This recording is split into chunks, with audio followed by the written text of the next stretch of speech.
Namaskar, I Ashok Kumar welcome you all to Uday India Digital. Today I will tell you about the content of Uday India this week. The cover story this week is on Bane and Boon of Artificial Intelligence. The writers who contributed include Rakesh Kumar, Saraswati Das, Manoj Dubey, Nilab Krishna, Uday India Bureau, Yashna Chaudhary, Mohammad Tausif Alam and Saswat Panigrahi.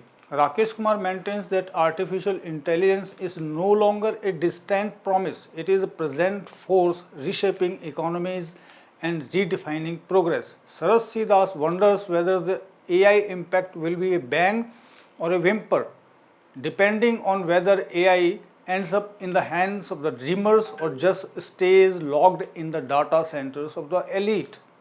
Manoj Dubey emphasizes that artificial intelligence is not merely a technological advancement, it is a civilizational shift.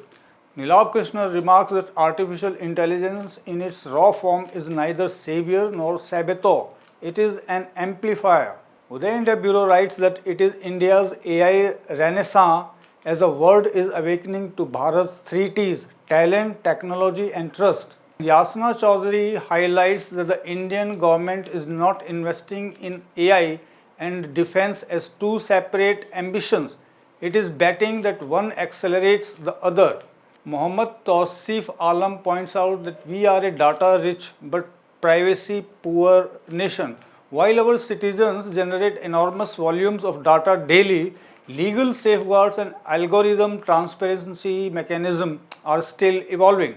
Saraswat Panigrahi writes that at a time when artificial intelligence is redefining power equations, India has chosen not to shout about supremacy but to speak about responsibility.